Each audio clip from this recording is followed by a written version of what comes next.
어떻게 명절, 추석 잘 지내셨습니까? 가족들, 친척들 다 만나보시고 또 맛있는 거 많이 드시고 좀 쉬셨는지 모르겠습니다.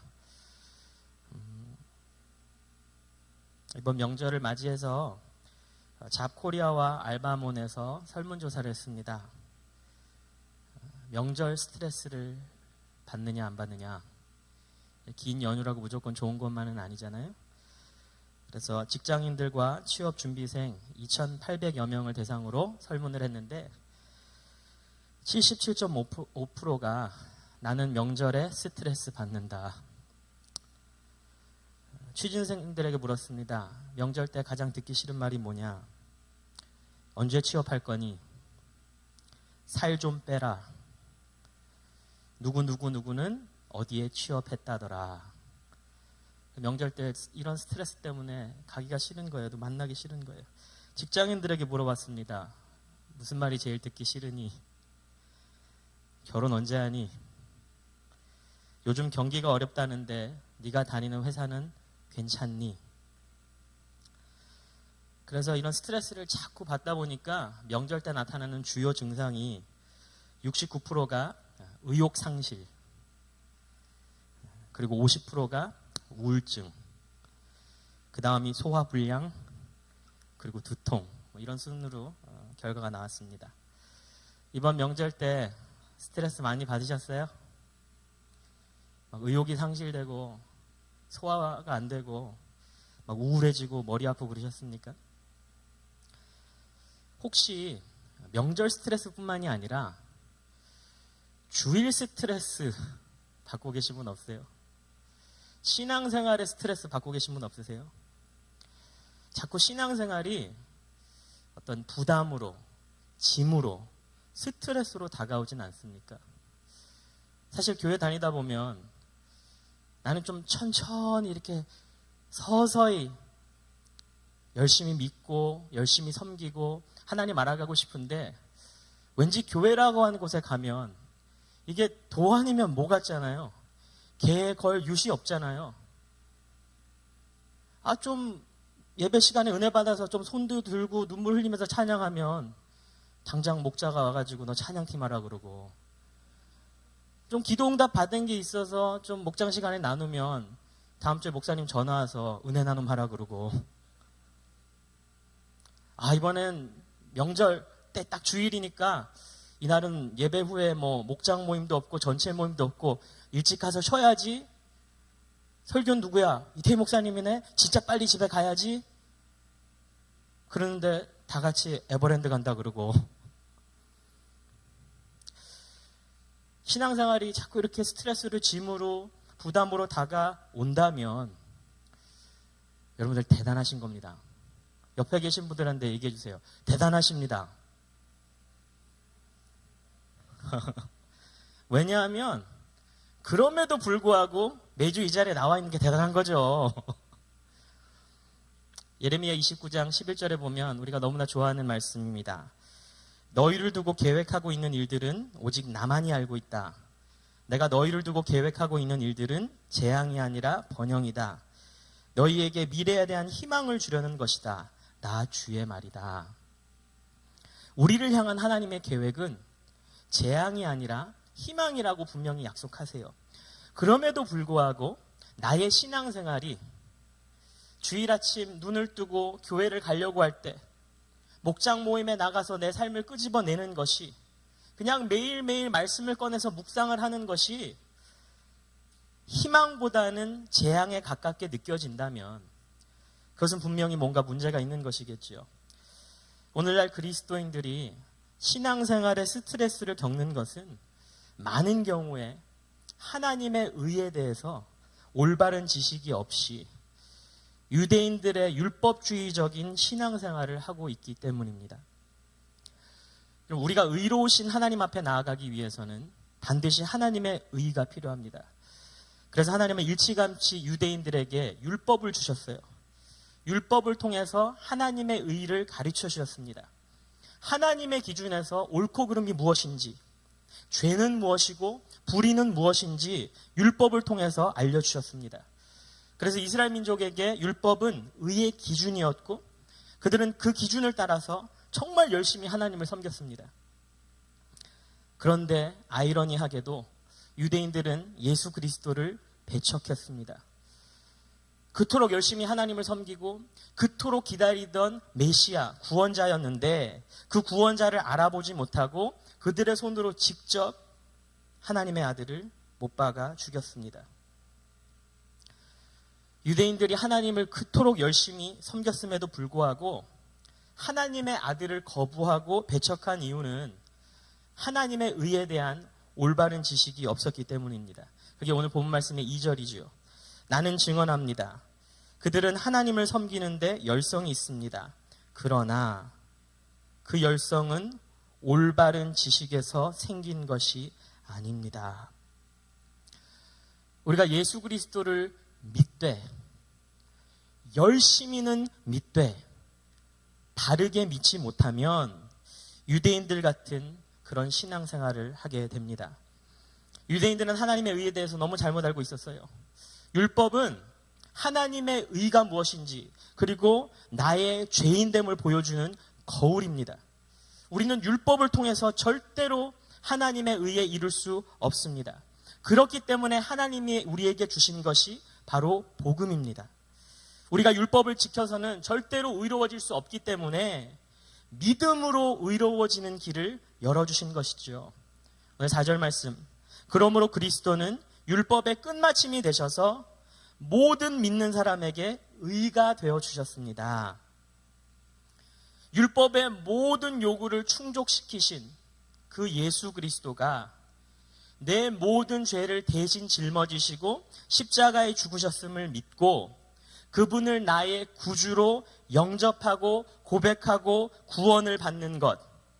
다시 말해서 하나님 앞에 의롭다고 칭함을 받는 것. 그것이 바로 그리스도의 복음입니다. 사실 하나님은 이스라엘 백성들에게 율법을 주시기 수백 년 전에 아브라함을 통해서 하나님의 의에 이르는 것은 믿음으로 이르는 것임을 분명히 알려주셨죠. 창세기 15장 6절에 아브라함이 주님을 믿으니 주님께서는 아브라함의 그런 믿음을 의로 여기셨다. 그럼에도 불구하고 유대인들은 믿음이 아닌 율법을 통한 하나님의 의를 고집했습니다. 그리고 당연히 하나님의 의에 이르지 못했습니다. 신앙생활을 하면서도 믿음에 근거한 의가 아니라 행위나 열심에 근거한 의를 의지하는 사람에게는 예수 그리스도가 구원의 반석이 아니라 신앙생활의 걸림돌이 되어서 돌아오게 되어 있습니다. 우리 32절 말씀 후반부에 그들은 믿음에 근거하여 의에 이르려고 한 것이 아니라 행위에 근거하여 의에 이르려고 했기 때문입니다. 그들은 걸림돌에 걸려 넘어진 것입니다. 선한목자교회 유기성 목사님이 이 말씀을 종과 아들의 믿음 그거에 비유해서 이렇게 말씀하시더라고요. 여러분 집에 일을 하는 종과 아들이 있다고 칩시다. 그 종과 아들 중에 누가 집안일을 더 열심히 하겠습니까?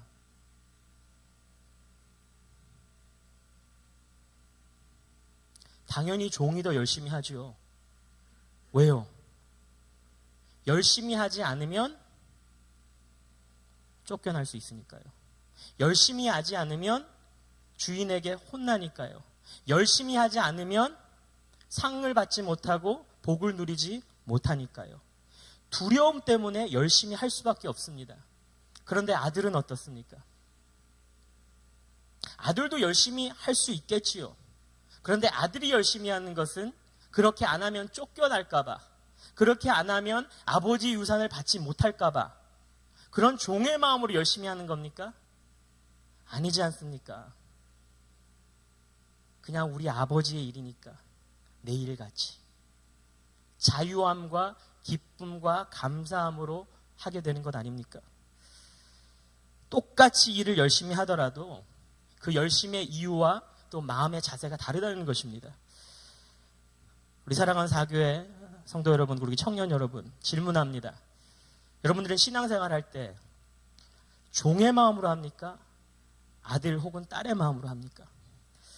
만약에 신앙생활이 자꾸 부담으로, 짐으로, 스트레스로 다가온다면 혹시 아들이나 딸이 아니라 종의 마음으로 자꾸만 내 열심을 통해서 하나님의 사랑 혹은 하나님의 인정을 받으려고 하기 때문은 아닐까요?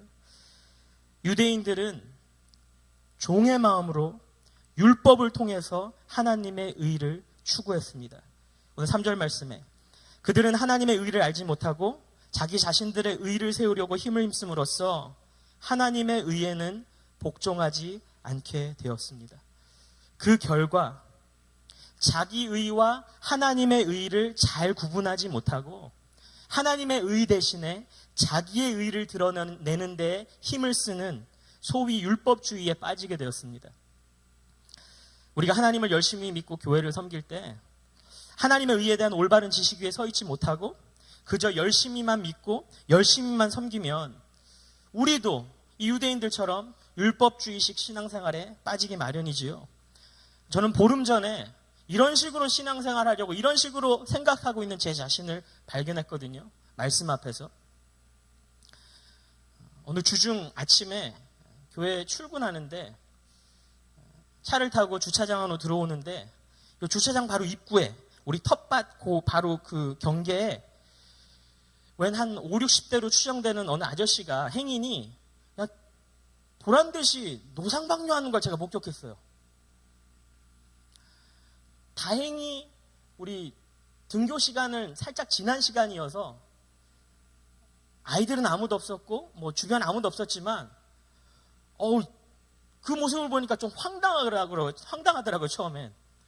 그래서 일단 주차장으로 들어와서 주차를 하고 이제 그 아저씨를 찾아가서 얘기하려고 가려고 하는데 이제 황당함이 지나고 나니까 분노가 일더라고요. 뭐 저런 사람이 다 있나. 지금 유치원생들, 초등학생들이 지나가는 이 입구에서 이 환한 낮에 좀 저게 뭐 하는 건지 화가 나요. 그래서 무슨 말을 어떻게 해줘야 되지?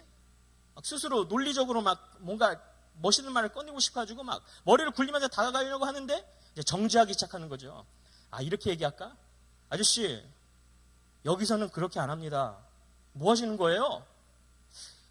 그러려고 딱 가려고 하는데 하필 그때 제 머릿속에 스치는 기억. 그로부터 보름 전에 교육자들과 수련회를 갔는데 그때 래프팅을 했거든요.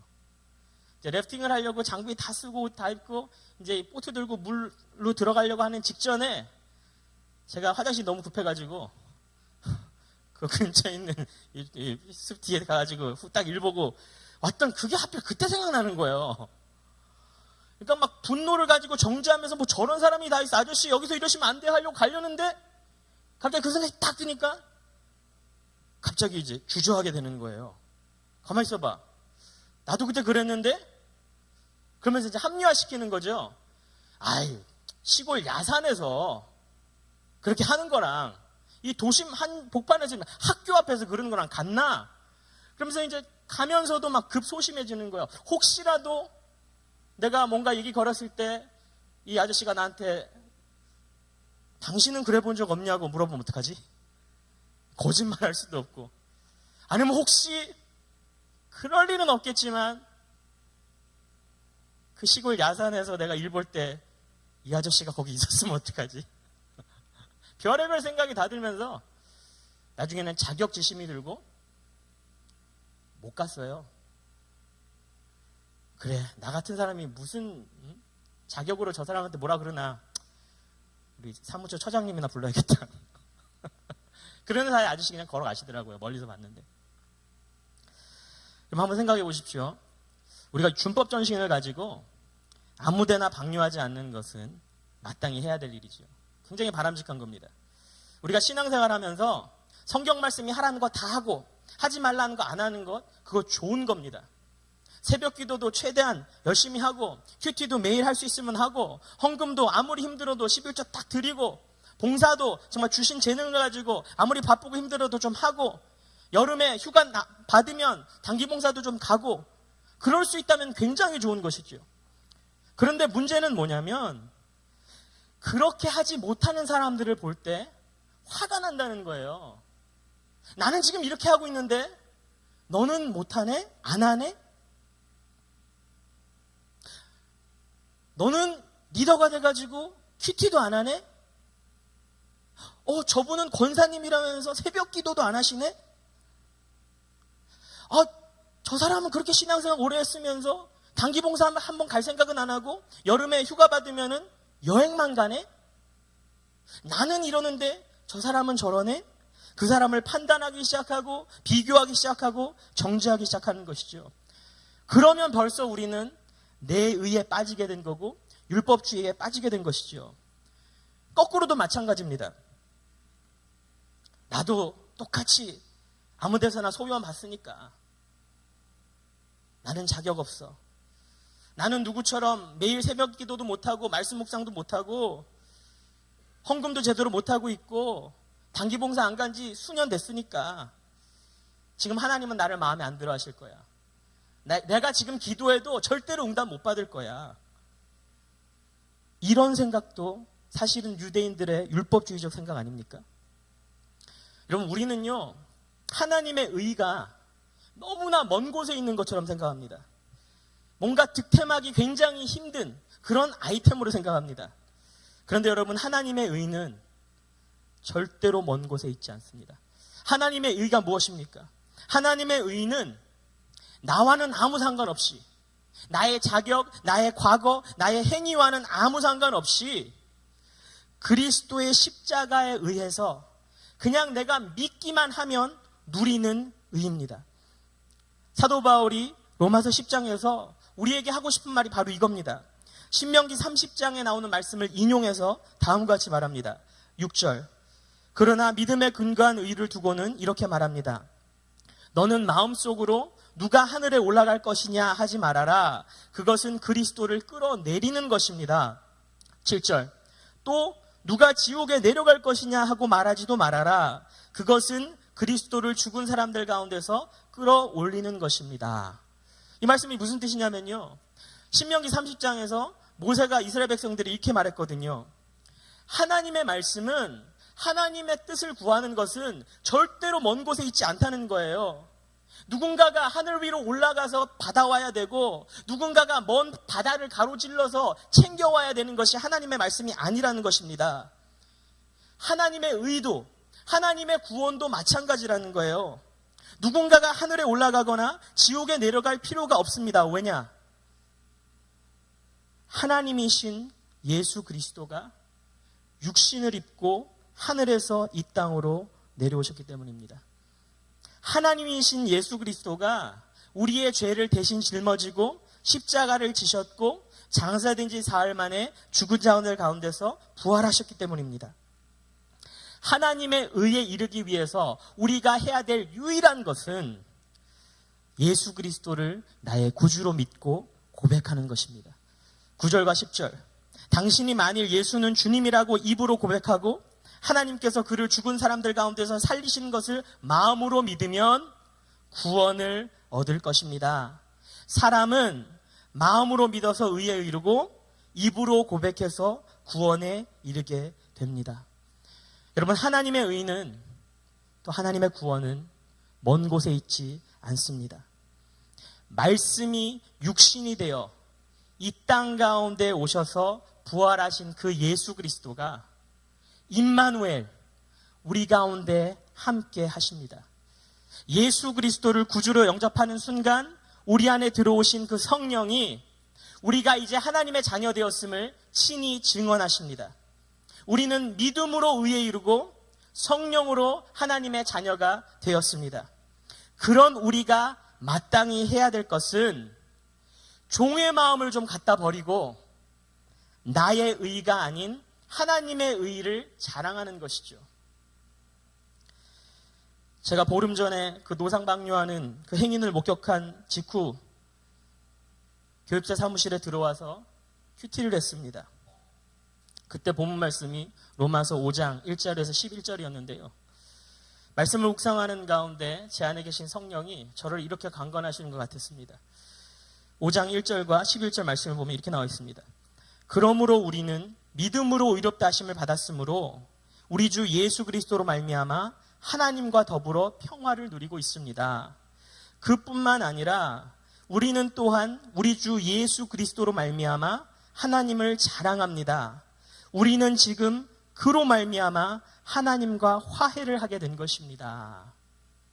이 말씀을 묵상하는데 하나님이 저에게 뭐라고 강권하시는 거 아니냐면, 야, 내가 오직 믿음으로 말미암아 의롭다 칭함을 받았는데 오직 그리스도 예수로 말미암아 하나님과 화평을 누리는 것인데, 나는 누군가가 지나가면서 길거리에서 소변 보는 것을 보고 나는 그렇게 하지 않는다는 이유로 여전히 내 의의를 드러내고 내 의의를 자랑하고 내 의의를 인식하면서 살려고 하는구나.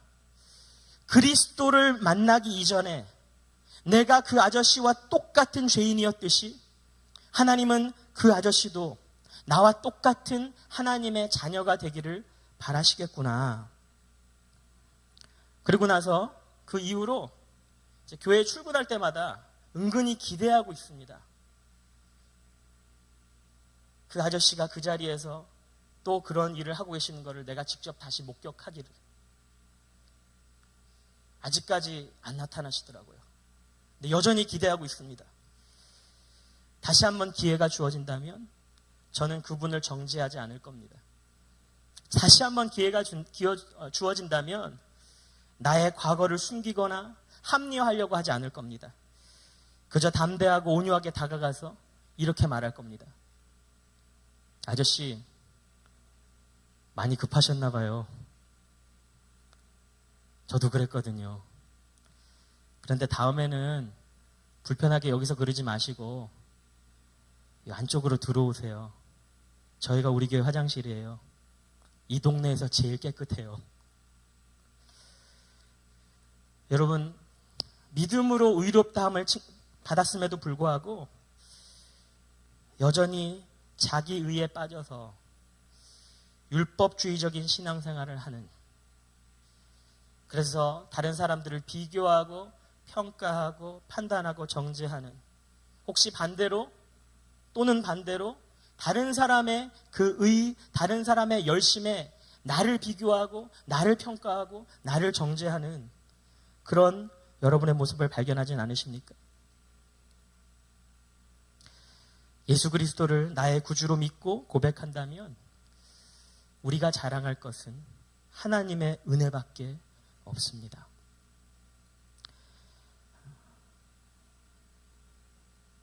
제가 최근에 접하게 된 아주 감명 깊은 이야기를 하나 나누고 오늘 말씀을 맺으려고 합니다.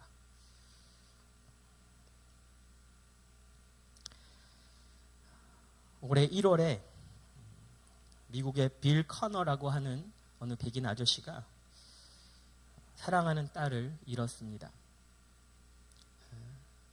20살짜리 애비라고 하는 딸이었는데 자기 아들과 둘이서 이 남매가 수영을 하다가 이 20살짜리 애비가 익사했습니다. 참, 딸을 잃은 그 고통이 얼마나 컸겠습니까? 그런데 그로부터 4개월이 지나고 이 빌 아저씨가 난데없이 자전거를 집어들고 미국 위스콘신에서 루이지애나까지 1400마일, 한국 키로로 치면 2240km를 자전거로 여행하기로 결심했습니다.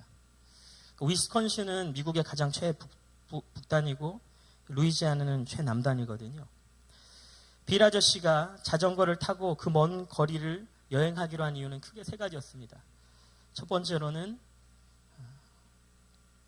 익사로 잃어버린 그 딸아이에 대한 슬픔을 어떻게 해서든지 다루어 보려고, 극복하려고 자전거를 타고 여행을 가자. 두 번째는 그 자전거를 타고 여행을 하면서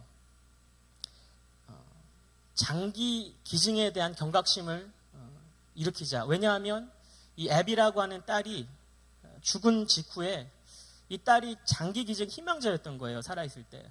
그래서 그 딸의 장기를 가지고 새 생명을 얻은 환자들이 4명이 있었어요. 그러니까 4명을 살리고 죽은 거죠. 그래서 장기 기증이 이렇게 좋은 것이고 위대한 것입니다. 그것 좀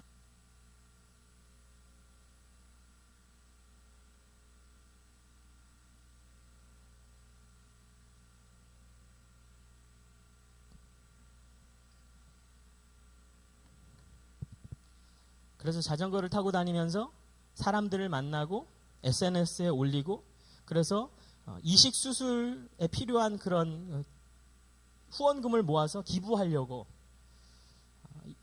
자전거를 탔습니다. 그런데 이 아저씨가 자전거를 탄 마지막 이유가 있었습니다. 뭐냐면 루먼트 잭이라고 하는 21살 된 흑인 청년을 만나기 위해서였습니다.